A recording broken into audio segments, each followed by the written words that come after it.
ছুটির দিনে ঢাকার কাঁচা বাজারে দেখা গেছে চড়া দামের উত্তাপ।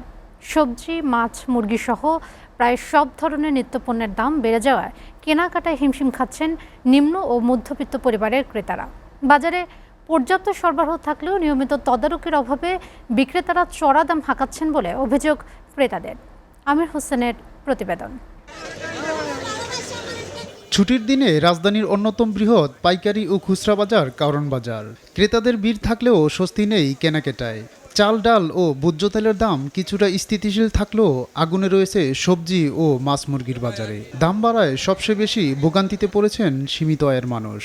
মাছের দাম আপনার 10 থেকে 20% বাড়ছে। মধ্যবিত্তদের আসলে নাগালের ধীরে ধীরে বাইরে চলে যাচ্ছে। আগে থেকে যে পরিমাণে বেড়েছে আমাদের নিজেদেরই সাধ্যের বাইরে চলে গেছে। যারা নিম্ন মধ্যবিত্ত বা নিম্নবিত্তরা আছে তাদের একবারে নাগালের বাইরে। আয়ের সাথে ব্যয়ের সঙ্গতি রাখতে না পেরে দরকারি পণ্যর কাটছাঁট করছেন নিম্ন ও মধ্যবিত্তর ক্রেতারা। তাদের অভিযোগ, কোনো যৌক্তিক কারণ ছাড়াই বাজারে সব ধরনের পণ্যর দাম বাড়িয়ে দেওয়া হয়েছে।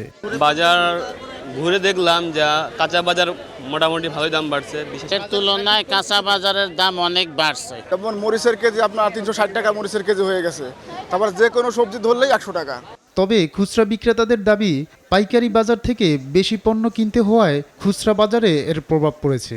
সরবরাহ ব্যবস্থা স্বাভাবিক না হলে দাম কমানো সম্ভব নয় বলে জানান তারা।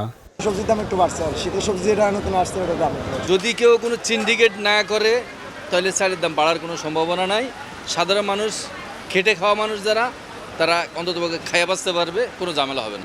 বাড়ছে, কিছু বাড়ছে আর কি, কারণ মাছের তো সরবরাহ কম। প্রতি কেজি সবগুলোর দামে বাড়ছে আপনার 10 টাকা, 15 টাকা, 20 টাকা কেজি। ক্রেতা ও বিক্রেতা উভয় পক্ষেই মনে করছেন অসাধু কারসাজি বন্ধে বাণিজ্য মন্ত্রণালয় এবং ভোক্তা অধিকার সংরক্ষণ অধিদপ্তরের নিয়মিত বাজার তদারকিই পারে নিত্যপণ্যের বাজার নিয়ন্ত্রণে আনতে।